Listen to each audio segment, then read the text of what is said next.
যারা শুনছেন সবার প্রতি আন্তরিক কৃতজ্ঞতা। বাংলাদেশের গল টেস্টের দ্বিতীয় দিন শেষ হয়েছে আক্ষেপ নিয়ে। বাংলাদেশ যে জায়গায় এখনো ডমিনেটিং সিচুয়েশনে রয়েছে, আপনারা সবাই জানেন বাংলাদেশের স্কোর হচ্ছে 9 উইকেটে 484 রান, কিন্তু আক্ষেপের গল্পটা আসলে স্কোরবোর্ড দেখে কেউ আপনাকে বলতে পারবে না। 9 উইকেটে 484, বাংলাদেশ যদি খুব লাকি হয় লাস্টে উইকেটটা রয়েছে থার্ড ডে খেলার শুরুর ঘন্টাতেই বাংলাদেশ হয়তো 500 ক্রস করে যেতে পারে। অনেক ইপস অ্যান্ড বাটস, কারণ আজকের দিনে বাংলাদেশ শেষ 5 উইকেট হারিয়েছে মাত্র 26 রানে। সো সিচুয়েশন যখন এটা, তখন ওই যে বললাম শেষ 5 উইকেট হারিয়েছে মাত্র 26 রানে, আক্ষেপ জায়গায়। তবে আক্ষেপ জায়গায় 3জন পার্টিকুলার ব্যাটারের অবদান, 3জন পার্টিকুলার ব্যাটারের কিছু মাইলস্টোনে যেতে না পারা। আমি যদি শুরুটা করতে চাই, এই 3 পার্টিকুলার ব্যাটার যারা বাংলাদেশের ইনিংসের এই 484 রানের ইনিংসটার first, second and third runs getter, সেই third run getter Liton Kumar দাসকে ঘিরে। দেখুন, লিটনের ইনিংসটা আপনারা সবাই দেখেছেন, মন্ত্রমুগ্ধের মতো একটা ইনিংস। 73+ স্ট্রাইক রেটে ব্যাট করেছেন, 123 বল খেলেছেন, 90 রান করেছেন, ছক্কা মেরেছেন একটা, 11টা 4 মেরেছেন। যে ছক্কাটা মেরেছেন ডাউন দ্য উইকেটে গিয়ে 3 মিটারের মতো এগিয়ে এসে অসাধারণ একটা হিট করেছেন। সেই লিটন কুমার দাস নার্ভাস 90-তে কাটা পড়েছেন। টেস্ট ক্যারিয়ারে এটা লিটনের জন্য নতুন না। 90 রানের ইনিংস খেলেছেন, 90টা রান তো অ্যাড করেছেন। 484 থেকে 90 যদি মাইনাস করে দেওয়া যায় তাহলে বাংলাদেশের স্কোরটা আরো হতশ্রী হয়ে যায়। মুশফিকের সাথে সেই পার্টনারশিপটা আর থাকে না। কিন্তু লিটন যেভাবে রিভার্স সুইপ করতে গিয়ে, তাড়াহুড়ো করতে গিয়ে আউট হয়েছেন, প্রশ্নটা সেখানটায়। এই প্রশ্ন তোলা মানে এই না লিটনকে খাটো করা, এই প্রশ্ন তোলা মানে এই লিটনের কাছ থেকে বাংলাদেশের এক্সপেকটেশনস, লিটনের কাছ থেকে লিটন কুমার দাসের এক্সপেকটেশনস, তার ভক্তকুলের এক্সপেকটেশনস আরো হাই ছিল। তিনি যদি টিকে থাকতে পারতেন, ওই মুহূর্তে তাড়াহুড়ো করে রিভার্স সুইপ খেলতে হবে এই ইন্টেনশন থেকে যদি একটু নিজেকে নিবৃত করতে পারতেন, গল্পটা অন্যরকম হতেই পারত। লিটন রিভার্স সুইপ খেলবেন, রিস্কি শট খেলবেন, 73 স্ট্রাইক রেটে, 73+ স্ট্রাইক রেটে যখন টেস্ট ক্রিকেটে একজন ব্যাটার ব্যাট করেন, ওই স্ট্রাইক রেটটা দেখলেই বোঝা যায় যে তিনি আসলে আগ্রাসী ব্যাটিংই করেছেন। প্রশ্নের জায়গাটা যেখানটায় সেটা হচ্ছে ওই শটটা খেলতে গিয়ে ওই সিচুয়েশনে তিনি কি তাড়াহুড়ো করেছেন? আর একটু ধীরস্থির হওয়া যেত কিনা? ফ্লাইট পিক করা কিংবা বল যেভাবে তাকে করা হয়েছে, বল ডেলিভার করার আগেই অনেকটা পজিশন চেঞ্জ করে আসার এই যে ছটপটানি, এটা আসলে 90 রান করে 123 বল খেলে ক্রিজে থাকা একজন ব্যাটারের কাছ থেকে এক্সপেক্টেড না। বাংলাদেশের হয়ে দ্বিতীয় সর্বোচ্চ রান করেছেন নাজমুল হোসেন শান্ত। নাজমুল হোসেন শান্ত 150-এর কাছাকাছি গেছেন, তিনি আজ করেছেন আউট হয়েছেন 148 রানে। কি অসাধারণ একটা ইনিংস খেলেছেন না? গতকাল তার সেলিব্রেশন নিয়ে অনেক আলোচনা হচ্ছিল, সেই সেলিব্রেশন নিয়ে আলোচনা হবার ক্ষেত্রে ট্রোলের শিকার তিনি হয়েছেন। কারণ তিনি যখন জাম্প করেছেন কোনো কিছু একটা অনেকের চোখে বেঁধেছে যে সেটা আসলে কোন ধরনের সেলিব্রেশন। মজার ব্যাপার, যারা খেলা দেখেন নাই তাদের একটু ছটপটানি চুলকানিটা বেশি। নাজমুল হোসেন শান্তর ওই জাম্প করাটা, that was his second jump, that was not the part of his celebration.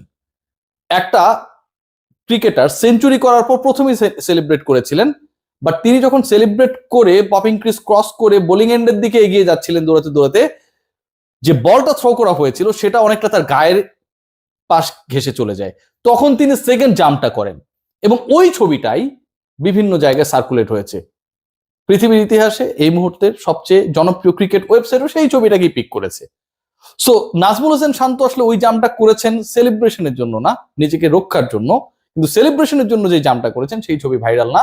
148 রানে ইনিংস নিয়েও মানুষের আসলে কথা বলার খুব বেশি কিছু পাচ্ছি না আমি দেখতে। অথচ এই 148 রান কি প্রেশার সিচুয়েশনে তিনি করেছেন। আক্ষেপের জায়গা বলেছি যে 3জন ব্যাটারে 3টা আক্ষেপ।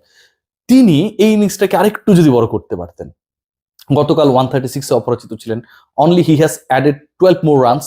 এটা 150 তো অন্তত হতে পারতো, একটা ম্যাজিক ফিগার। অথবা 150 ছাড়িয়ে এটা 200ও হতে পারতো।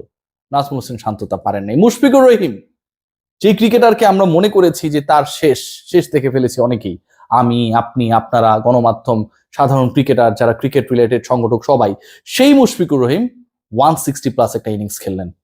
কিন্তু যখন ডাবল সেঞ্চুরি আরো একবার হাতছানি দিচ্ছিল, আরো একবার শ্রীলঙ্কার বিপক্ষে, আরো একবার গলে, ঠিক তখন ওই বৃষ্টি থামার পরবর্তী সময়টায় মুশফিক যেন অনেক বেশি স্লো হয়ে গেলেন।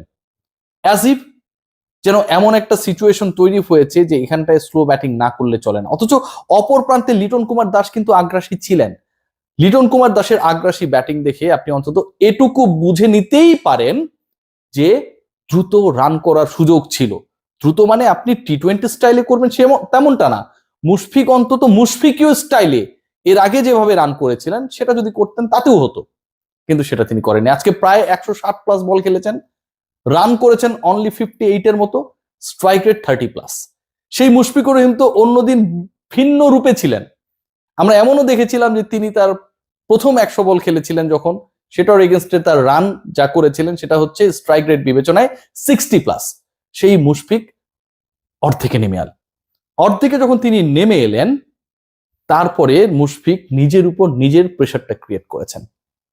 ডাবল সেঞ্চুরি, এর ঠিক আগের যে বড় ইনিংসটা ছিল, এখন থেকে 10 ইনিংস আগে 191 রাওয়ালপিন্ডিতে against Pakistan, against a huge pressure খেলেছিলেন, ডাবলটন পান নাই, 9 রানের আক্ষেপ ছিল। আজকে মনে হচ্ছিল সেটা মুশফিক পুড়িয়ে দেবেন অ্যাবেতে, শ্রীলঙ্কার এগেনস্টে আরো একবার, তিনি পারলেন না। এই যে 3টা পার্টিকুলার পয়েন্ট নিয়ে আমি কথা বললাম, বাংলাদেশের ইনিংসের সবচেয়ে বড় আক্ষেপের জায়গা। এবং যখন লিটন এবং মুশফিক তারা চলে গেলেন, বাংলাদেশের পরের ব্যাটিং এ যারা রয়েছেন তারা আসলে খুব বেশিক্ষণ টেকবার দায়িত্ব কিংবা প্রয়োজনীয়তা ফিল করলেন না। 26 রানের মধ্যে 5 উইকেট বাংলাদেশ হারিয়েছে। শেষ সেশনটা বাংলাদেশের বুকে শেল হয়ে বিঁধেছে। যে বাংলাদেশ মনে করা হচ্ছিল যে অন্তত আজকের ডে, আপনি চিন্তা করে দেখুন যে স্কোরটা হচ্ছে 458 থেকে 484 মাঝখানে কতটা বদলে গেছে। 4 উইকেট থেকে 9 উইকেট হয়ে গেছে। মনে করাই হচ্ছিল বা মনে হতেই পারে যে বাংলাদেশ অন্তত 6টা-7টা উইকেট হারিয়ে শেষ করবে, পরের দিন লাস্ট 3 উইকেটসে অ্যাটলিস্ট 50 রানস অ্যাড করবে, কোনোটাই হয় নাই। আক্ষেপের নাম আমার কাছে তাই তাড়াহুড়ো করে আউট হয়ে যাওয়া, লিটন কুমার দাসের সেঞ্চুরি না পাওয়া, আমাদের প্রিয় নাজমুল হোসেন শান্তর 150 না পাওয়া, এবং মুশফিকুর রহিমের সম্ভাবনা জাগিয়েও 200 না পাওয়া। কতগুলো মাইলস্টোন হতে পারত ভেবে দেখেছেন?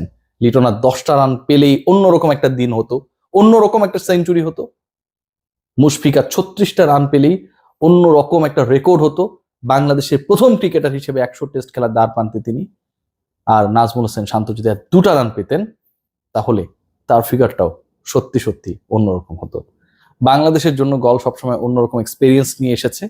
বাংলাদেশের প্রথম ডাবল সেঞ্চুরি গলে, বাংলাদেশের 600 পেরোনো 638 ছিল স্কোর গলে, বাংলাদেশের মুশফিকুর রহিমের জ্বলে ওঠা এবং আবার জ্বলে ওঠা, এক যুগ পরে জ্বলে ওঠা, সেটাও গলে।